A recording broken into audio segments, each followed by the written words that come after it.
Hello दोस्तों, welcome back to सी ज्ञान Sarna channel. आज हम सीखने वाले एडवांस अकाउंटिंग का कंसोलिडेटेड फाइनेंशियल स्टेटमेंट AS21 का इलस्ट्रेशन नंबर 8। अभी आप जैसे कि देख सकते हो, हमारे राइट हैंड साइड पे इलस्ट्रेशन नंबर 8 है। इसमें पूछा गया है A limited and B limited provide the following information. A limited और बी लिमिटेड की इन्फॉर्मेशन दी गई है हमारे पास, और साथ ही में दिया गया A limited purchase 3/4 interest in B limited at the beginning of the year. मतलब at the beginning of the year मतलब क्या हुआ कि ये जो हमारे पास इंफॉर्मेशन है वो डेट ऑफ द कंसोलिडेशन की है, मतलब ईयर एंड की है। हमने बिगनिंग ऑफ द ईयर में कितना परचेस किया था, 3/4, मतलब 3/4 करेंगे तो आप कितना होगा, 3/4 75% होता है हमारा। जैसे कि आप देख सकते हो, 3/4 करोगे इसको तो आपका 74% होगा। फिर पूछोगे eight the beginning of the year at the premium of 25%। मतलब अब जैसे शेयर कैपिटल 5,000 का है, तो इसमें कोई अमाउंट दिए हुए नहीं, तो मतलब 100 रुपये का शेयर होगा। तो 5,000 आपको दिखा देता हूँ ऊपर इसी में।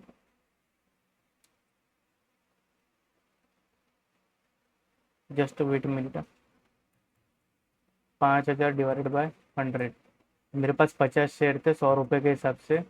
उस पर मैंने 125 रुपये, 100 6250 इतना प्रीमियम देके मैंने शेयर खरीदा है। 75% मतलब इंटू 75% करेंगे तो अपना आएगा 4687। मतलब मैंने इतने अमाउंट का परचेज किया है। ठीक है, ये मेरी कॉस्ट हो गई। तो उसके बाद में profit and loss account of B limited includes 1000 brought forward from the previous year. अब पीएनएल में कितना दिया है आपको, 1790 रुपये दिया है, जिसमें से क्या बोल रहा है कि 1000 रुपये आपके ओपनिंग का था, मतलब प्रीवियस ईयर से आपने लिया है वो 1000 रुपये। And general reserve balance is brought forward from the previous year. मतलब जनरल बैलेंस का जो बैलेंस है वो पूरा का पूरा प्रीवियस ईयर का, मतलब ओपनिंग बैलेंस है। इसमें बीच में ड्यूरिंग द ईयर में कोई भी जनरल रिजर्व में कोई ट्रांसफर नहीं हुआ है। The directors of both the companies have declared a dividend of 10% on equity share capital for the previous and current year. अब हमने प्रीवियस ईयर और करंट ईयर के लिए डिविडेंड डिक्लेयर किया 10% का। तो हमारा प्री एक्विजिशन का कितना हो जाएगा डिविडेंड, 5,000।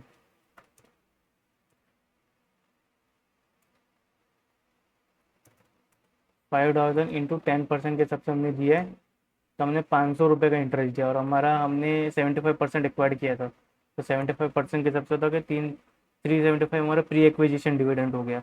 और जो बचा हुआ डिविडेंड है हमारा वो चले जाएगा पोस्ट एक्विजिशन में। ठीक है, तो पोस्ट एक्विजिशन वाला जो डिविडेंड रहता है वो हमारे पीएनएल में चले जाता है। ठीक है, और जो प्री एक्विजिशन वाला है वो हमारे कॉस्ट को माइनस करेगा, जो हमारी कॉस्ट है उसमें से माइनस करेगा वो। ठीक है, तो अभी हम स्टार्ट करते हैं। जैसे मैं आपको बताता था, यहाँ पे मैंने लिखा हुआ है ताकि आपको इजीली समझा पाऊँ मैं।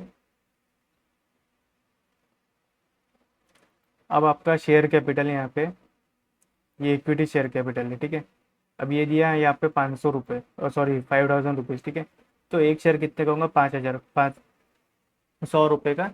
और 50 शेयर रहते हैं, तो 50 × 100 करोगे तो आपका 5,000 रुपये आ जाएगा। ठीक है, अब 5,000 था हमारा डेट ऑफ कंसोलिडेशन के टाइम पे। ठीक है, कि मैं जब कंसोलिडेट कर रहा हूँ उस टाइम पे क्लोजिंग बैलेंस जो था मेरा 5,000 था। तो मतलब प्री पोस्ट एक्विजिशन कितना हुआ मेरा, 5,000, क्योंकि ड्यूरिंग द ईयर में कुछ चेंजेस हुआ नहीं, यहाँ पे कोई एडिशनल इन्फॉर्मेशन में हमको चेंजेस की इन्फॉर्मेशन नहीं दी गई। ठीक है, तो डेट ऑफ एक्विजिशन भी हमारा कितना माना जाएगा, 5,000 रुपीज़। ठीक है, अब उसमें से आपको 75% करना है अपना पेरेंट होल्डिंग को, और 25% करना है आपको माइनॉरिटी इंटरेस्ट में। तो 5,000 का 75% 3,750 होगा, हो गया हमारा प्री एक्विजिशन। और पोस्ट एक्वि सॉरी 25% हो जाएगा माइनॉरिटी इंटरेस्ट के लिए। सेम हमारा पीएनएल, अभी पीएनएल कितना दिया था हमने, 1,790। अब 1,790 तो हमारे पास डेट ऑफ द कंसोलिडेशन था। अभी हमें ड्यूरिंग द ईयर कितना प्रॉफिट हुआ, इसमें एडिशनल इन्फॉर्मेशन दी थी ना यहाँ पे, ये 1,000 rupees brought forward from the previous, मतलब 1,000 हमारा ओपनिंग का, ड्यूरिंग द ईयर हमें हुआ 790 रुपये का प्रॉफिट। ठीक है, तो प्री एक्विजिशन का कितना था मेरे पास, 1,000 रुपये का था। 1,000 रुपये का मैंने 75% किया, 750, और 25% किया 250। सेम ऐसे 790 जो ड्यूरिंग द ईयर हुआ मेरे, जो पोस्ट एक्विजिशन प्रॉफिट में जाएगा, तो वो 75% होगा 592.50 एंड 197.50। ये इसका 75% है। अभी आपको मैं दिखा देता हूँ वापस। 790 इंटू 75%, ठीक है, 592.50 आ गया आपका। तो ये हो गया आपका 592.50। और उसी का अगर 25% करूँगा तो उसको माइनस, सॉरी, फाइव 790 इंटू 25%, ये हमारा आ गया 197.50। तो ये हो गया हमारा माइनॉरिटी इंटरेस्ट का, ठीक है। अब जनरल रिजर्व क्या बोल रहा है कि हमारा पूरा प्रीवियस ईयर से हमने ब्रॉड फॉरवर्ड किया था। तो जनरल रिजर्व का 800 का 20% हो, सॉरी, 800 का 75% हो जाएगा हमारा 600, एंड 25% हो जाएगा हमारा 200, ठीक है। ये माइनॉरिटी इंटरेस्ट में जाएगा और ये जाएगा हमारा होल्डिंग में। सेम ऐसे अगर ड्यूरिंग द ईयर तो मेरा कुछ हुआ नहीं तो मैं मानूंगा कि मेरा 800 रुपये का प्रॉफिट था ड्यूरिंग द ईयर भी, ठीक है। अब मेरे को देखना है कि मेरा नेटवर्थ कितना था। तो नेटवर्थ काउंट करने के लिए आप क्या करोगे, 3750 प्लस 750 प्लस 600 कितना होता है आपका 500। 3750 प्लस आप करोगे 750 प्लस कितना था 600, तो हो गया आपका 5100 नेट प्रॉफिट हो गया, मतलब 5100 हो गया आपका नेटवर्थ हो गया उस कंपनी का, ठीक है। अब हमें कॉस्ट निकालनी है, तो कॉस्ट के लिए क्या बोला था उसने, 3/4 लिया है 125% प्रीमियम के हिसाब से। अगर अब 100 रुपये का कोई शेयर है तो उस पर इसने 125 रुपये भर के लिया है, ठीक है। तो हमारे पास 5,000 की वैल्यू थी, हमारे पास शेयर्स की वैल्यू नहीं थी कि कितनी, तो हमने 100 रुपये माना। तो हमने पहले क्या किया, 5,000 डिवाइडेड बाय 100, तो हमारे पास 50 शेयर्स है। अब 50 इंटू 125 से लिया, सॉरी, 50 इंटू 125, तो मेरे पास हो गया 6250।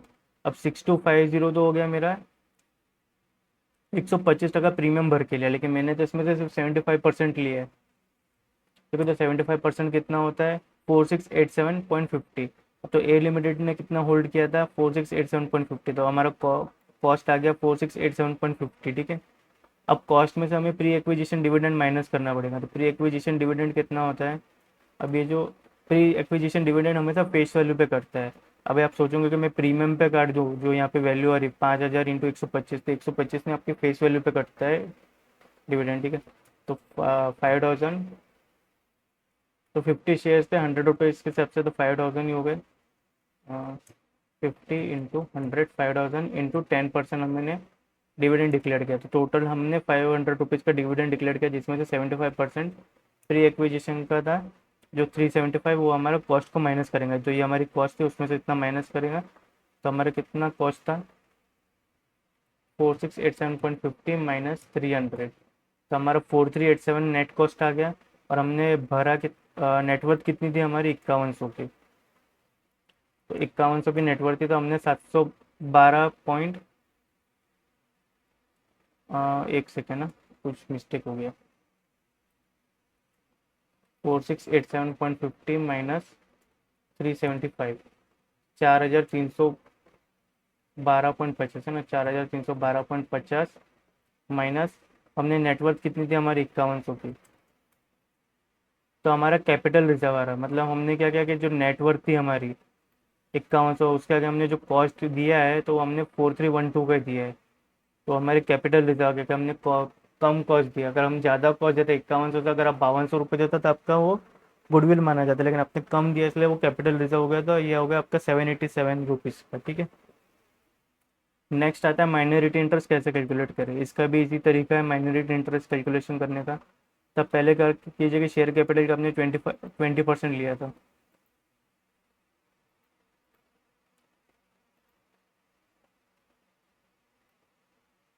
अभी शेयर कैपिटल का 25% लिया, 1250, आपने यहाँ पे 1250 लिख दिया, ठीक है।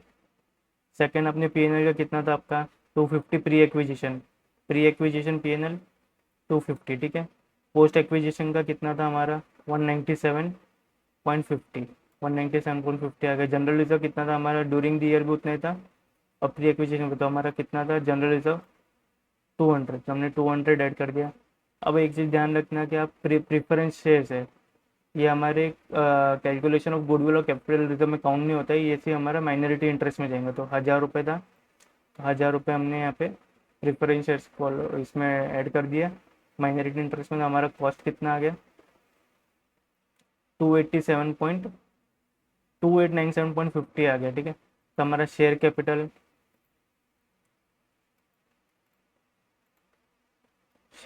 आ गया, pre acquisition PNL, post acquisition PNL, general reserve और प्रिफरेंशियल मिला के हमारा आ गया 2897.50 का। ठीक है, तो हमारा टोटल हो गया माइनॉरिटी इंटरेस्ट। देन आता है हमारा post pre and post acquisition profit. अगर आपको pre and post acquisition profit भी निकालने के लिए बोला है, from the following information calculate the pre and post acquisition profit, minority interest and cost of control. तो हमने कॉस्ट ऑफ कंट्रोल तो यहाँ पे निकाल लिया। ठीक है, ये आपका कॉस्ट ऑफ कंट्रोल हो गया, ये आपका माइनॉरिटी इंटरेस्ट हो गया। ठीक है, माइनॉरिटी दो चीज़ हो गई हमारी, माइनॉरिटी इंटरेस्ट हो गया, कॉस्ट ऑफ कंट्रोल हो गया। ठीक है, अब आपको निकालना है pre acquisition and post acquisition profits. Pre acquisition profits के लिए क्या था, होल्डिंग का पहले निकालना है, प्री और पोस्ट। तो होल्डिंग का कितना था, अभी हम लोग यहाँ पे से फिगर्स ले लेंगे। तो हमारा होल्ड पीएनएल था हमारा 750।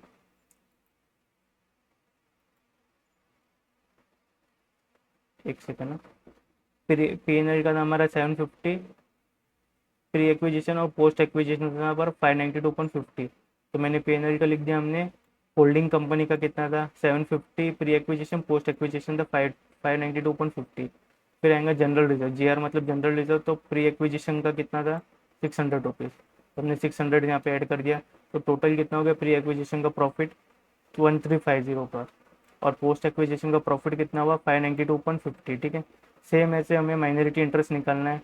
तो माइनॉरिटी इंटरेस्ट का प्री एक्विजिशन पोस्ट एक्विजिशन का प्रॉफिट, तो प्री एक्विजिशन था हमारा पीएनएल का 250।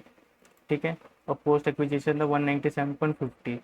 और जनरल रिजर्व जीआर मतलब जनरल रिजर्व, तो हमारे पास ड्यूरिंग द ईयर और प्रीवियस ईयर से ब्रॉक फॉरवर्ड किया था हमने, तो हमारे पास 200 का था, तो हमने यहाँ पे 200 लिख दिया। तो हमारा टोटल हो गया 450 और 197.50। तो ये ऐसे हमने निकाल लिया यहाँ पे post acquisition and pre acquisition का प्रॉफिट। इसमें प्रॉफिट पीएनएल का भी आ गया, जनरल रिजर्व का भी आ गया। ठीक है, अब इसी डेटा को आप बैलेंस शीट में फिल कर दीजिए एज इट इज़। मैं आपको आंसर एक बार दिखा देता तो हमारा सही निकला है कि नहीं। इसमें ये 8 नंबर का ये ना हमारा, हाँ देखिए 8 नंबर का इलस्ट्रेशन है। अभी हमें प्री एंड पोस्ट एक्विजिशन का प्रॉफिट निकालना है। अब अगर आप आईसीआई मॉड्यूल का देखोगे तो बहुत टफ इसमें दिया हुआ है कि कैसे निकालना है आपको। तो मैंने आपको इजी तरीके से बता दिया कि आप पहले डेट ऑफ एक्विजिशन लिख दीजिए, फिर post acquisition during the year आपका कितना प्रॉफिट हुआ, देन डेट ऑफ कंसोलिडेशन का जो बैलेंस है वो।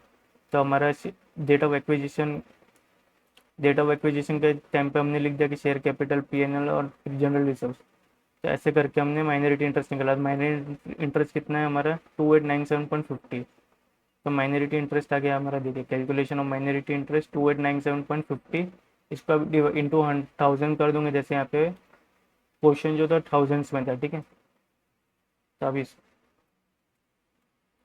2897.50 इंटू 1000 थाउजेंड्स में है ना इसके लिए, तो 2897,500। ठीक है, 28,97,500। ये आ गया हमारा माइनॉरिटी इंटरेस्ट 28,97,500। ठीक है, देन आएगा हमारा net worth, sorry cost of control. Cost of control में हमारा कैपिटल रिजर्व है 787.50। तो कॉस्ट ऑफ कंट्रोल हम जाएंगे, हाँ ये calculation of goodwill and capital reserve. तो हमारा कॉस्ट ऑफ कंट्रोल देखिए आ गया 787.50 इंटू 1000 करेंगे अब इसमें 787.50 में, तो आपका इतने वैल्यू आ जाएंगे 787,500। देन आएगा आपका cost of pre acquisition and post acquisition profits का कैलकुलेशन। तो आप देख सकते हो माइनॉरिटी इंटरेस्ट का कितना था प्री एक्विजिशन 450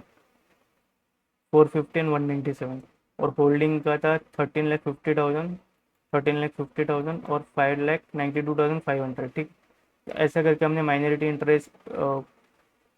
इंटरेस्ट निकाले, pre and post acquisition profits निकाले और कॉस्ट ऑफ कंट्रोल निकाल लिया ऐसे करके। ठीक है, अगर ये वीडियो आपको अच्छी लगा और आपको मेरा ये तरीका अच्छा लगा हो सीखने के लिए, तो कृपया करके आप वीडियो को लाइक करें, शेयर करें, सब्सक्राइब करें। Thank you.